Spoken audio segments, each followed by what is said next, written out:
I'm now happy to introduce our keynote speaker, Uva Coles. When we were thinking about a keynote who fit our theme of silver and bold, Uva is among the first to come to mind. First, she has over 25 years of experience in developing inclusive workforce solutions to address organizational needs in an ever-evolving global landscape. And Uva was bold enough to launch her firm in August 2020, which is, of course, amidst COVID, to address the quote-unquote triple pandemic of healthcare, race, and social equity currently impacting business practices. In one article, she was quoted as saying, "I could wait to transition to do this work more fully as I initially envisioned later in my career, or I could accelerate my transition and rise to meet the moment." Uva's been honored with several awards and has been a featured speaker to many audiences, and I think why that is will be clear to you in just a minute. Some of her honors include Mainline Today's 2020 Power Women Award, the 2019 Al Dia News Hispanic Heritage Award, and the 2018 Social Innovations Award, just to name a few. So I am so pleased to have Uva here with us today, so please join me in welcoming her to the Making a Difference Luncheon.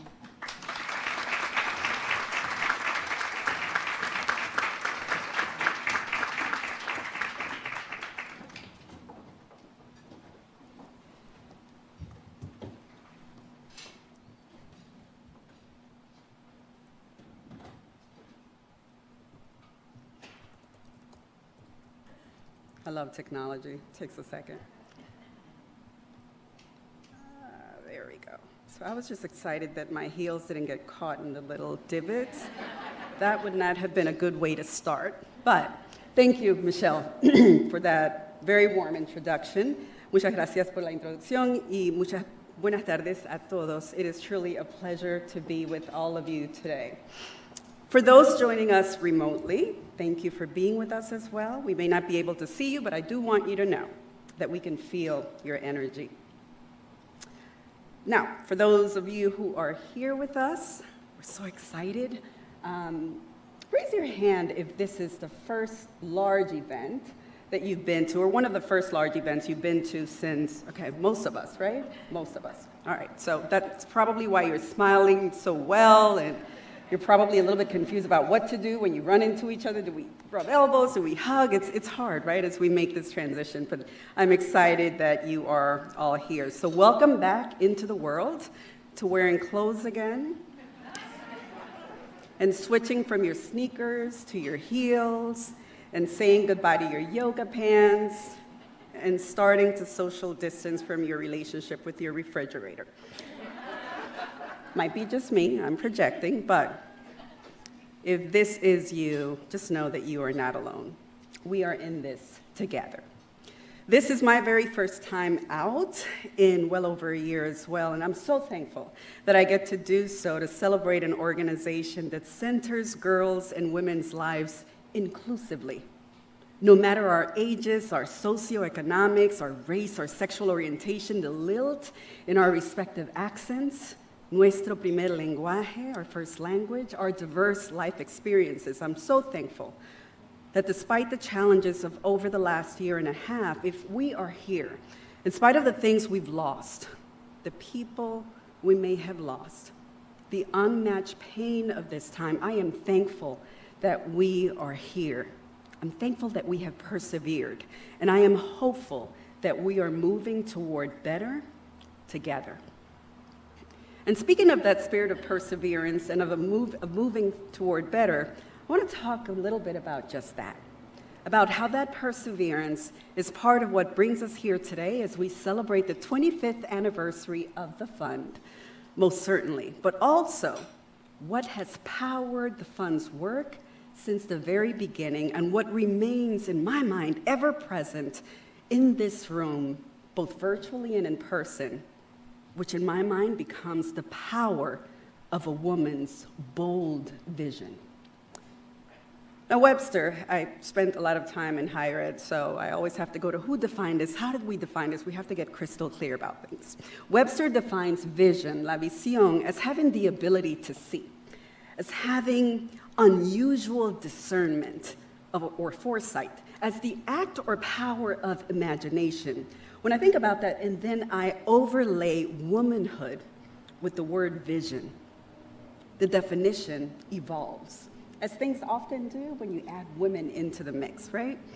I think we can all agree in this room that a woman's mind is so powerful that at times what stands directly in front of us can be amplified, can be made even greater when powered by our resilience, our intuition, our determination and imagination. That's the power of a woman's bold vision, la visión audaz de la mujer. So to get us started, I want to share a little bit of a story with you about a woman that in my mind embodies the kind of bold vision that we're talking about today. Her name was Thelma Julian, or Thelma Julian. I'm originally from Panama. And so Spanish is my first language. We'll talk about that a little bit. So you'll see me kind of toggle between languages. Thelma Julian this was in the 60s, mid-60s or so. And it was the first day of school for 6 of her children. It was fast approaching. She was excited about this new day and constantly told them, la educación es la única cosa que nadie te puede quitar. Education is the one thing no one can ever take away from you. Raise your hand if you've heard something like that before, right? We've heard that. She was unable to finish a formal education, was born into a most modest life that forced her to leave school and begin working at a very early age, but still she was brilliant, had taught herself to read and write and speak 2 languages, and eventually even learned to pen poetry. She was bilingual and bicultural and courageous and simply bold. Her superpower was her bold vision. Su poder era su visión audaz.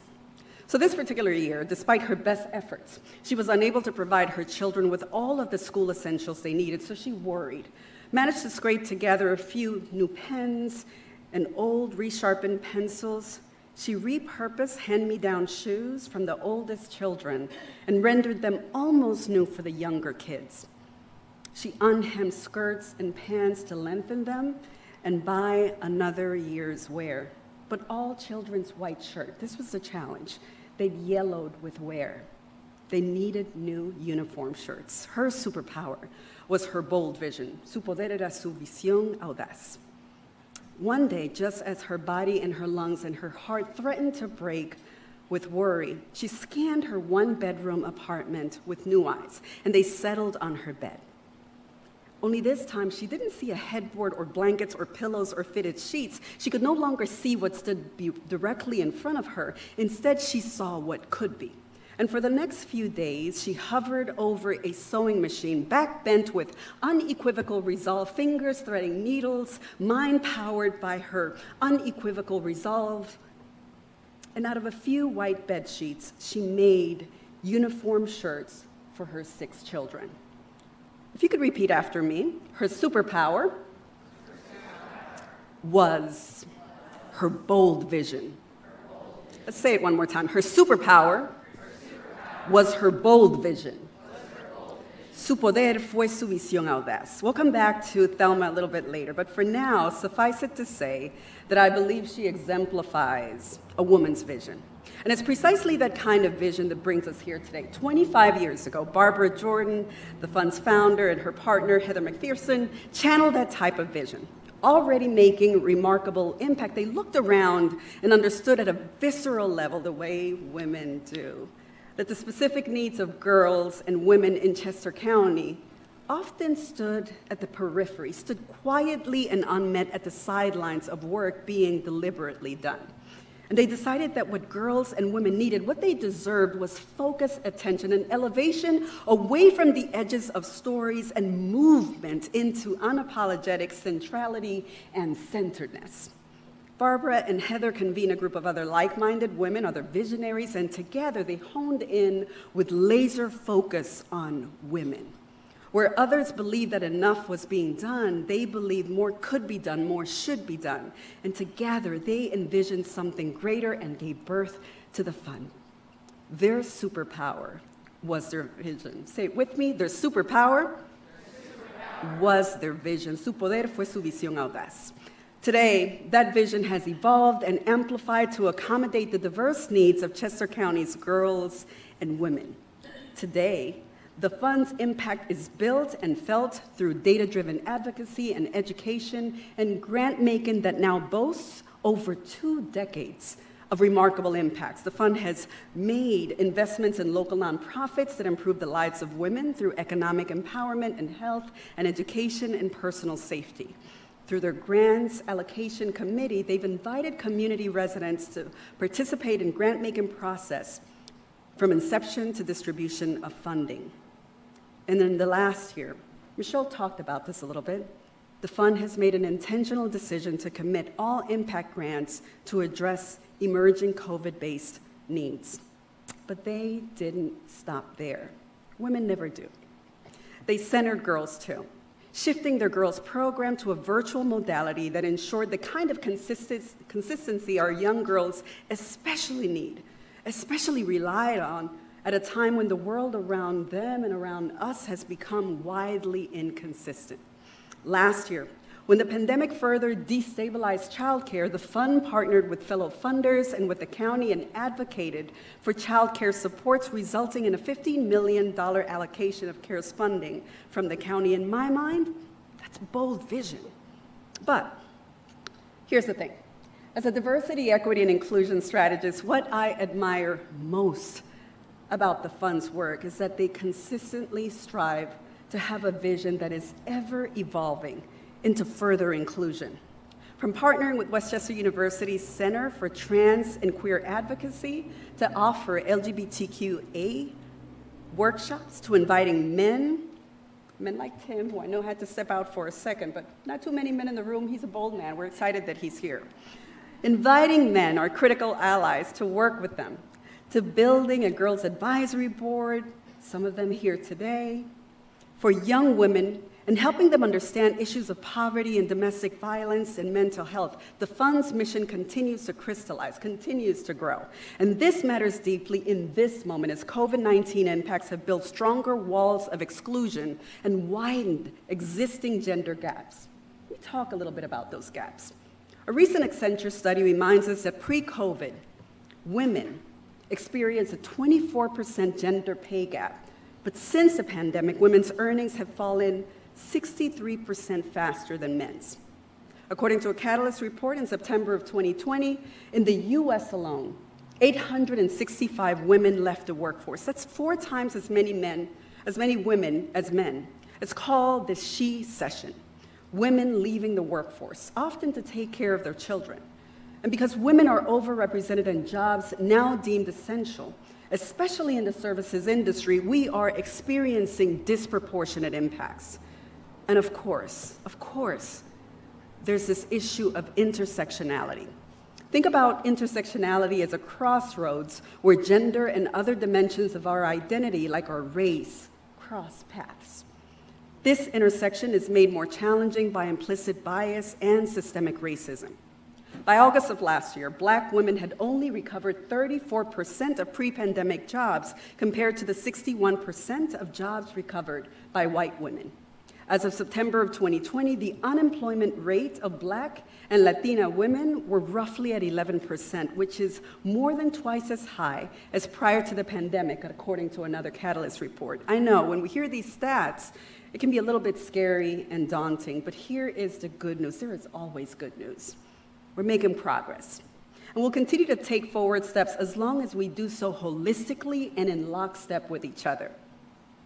Our progress must be intersectional, it must be equitable, leaving no woman, no girl behind. And this requires a most bold vision. The kind of vision the fund has demonstrated over the last 25 years and the kind of inclusive vision it plans to demonstrate in the next 25 and 50 and 100, and we may not be here to celebrate them, but we'll cheer them on from now. They are already on their way. In their next strategic plan and signature blueprint report, the fund will center equity in its work in order to lift the voices of all women, including marginalized women and women of color, girls and our rich intersections, with focused attention. Say it with me, their superpower will be their bold vision. Su poder será su visión audaz. I started earlier by sharing that this is my first large gathering since COVID. Tomorrow is my next one. with our elders vaccinated, we will be celebrating Mother's Day with my mother and her sisters and our families. And I know, just like I know that we'll toggle between English and Spanish and Spanglish, because that's just what my family does. Así lo hacemos, ¿no? That's what we'll do. At some point in that conversation, we will transition. We will talk about my grandmother, Thelma Julian. Thelma, who, when faced with the dire possibility of not sending her children to school because she simply didn't have the required uniforms, she made shirts out of bed sheets with nothing but a sewing machine and threading and determination and a bold vision. That bold vision was instrumental in helping her raise 10 children who are now teachers and judges and doctors and customer service representatives and nurses and lawyers and frontline workers who reside between my native country of Panama and the US. A few of them right here in Chester County, where many in our immigrant community have made a home.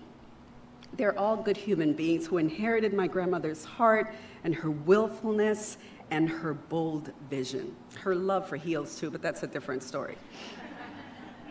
I know that tomorrow I will be able to tell my family about today and about the women of bold vision who I've learned about through the Fund's work. Women like the Fund's founding members, Barbara Jordan and Heather McPherson, and the other women they convened, like board chair Judy Bell, who I had a lovely conversation with earlier. To know her is to know that you shouldn't do lunch with her either, because I think there are a lot of opportunities there that she'll come up with. And her mighty team of board members, like Executive Director Michelle Legaspi-Sanchez and her incredible staff of women and their partner allies, like this year's Kitchen Table awardee, Mary Lou Sturge, who's quiet, behind-the-scenes leadership is a force to be reckoned with. To stand next to her is to feel that energy. You will learn about her bold vision shortly. And community-based members and leaders and those who power Black Women of Chester County and Action Alliance, women like Cheryl Miles, who's in that corner, I believe, and Judy Spangler and Chaya Scott and Joyce Chester, and all women with relentless vision who, when faced with adversity, much like my grandmother, rise to meet the moment. They stand as reminders of the kind of bold vision that has fueled the Fund for 25 years, and this is what brings us here today. So one last time, I want you to repeat it after me. Tenemos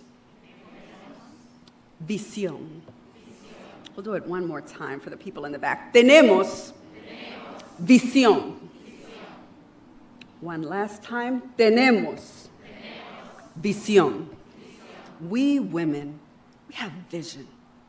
Webster, as I said earlier, defines vision as the power of seeing, of having unusual discernment or foresight, the act or power of imagination, a manifestation to the senses of something that is immaterial, meaning our mind is so powerful that what may stand directly in front of us can be made greater when powered by our indomitable will and imagination. We make shirts out of sheets, we see the unseen, we center and lift other women when we believe they are not centered and lifted enough. Nuestro poder es la visión audaz. Our collective superpower is, and it has always been, our bold vision. This is the energy in this room today. It's what happens when women get together and harness our collective vision. It is what stands beneath our feet, whether heeled or in sneakers. It is what strengthens our spines and helps us stand stronger. It is what fills our lungs and powers our walk. It is in the DNA, in the very marrow of the Fund for Women and Girls. Congratulations to the Fund for 25 years of harnessing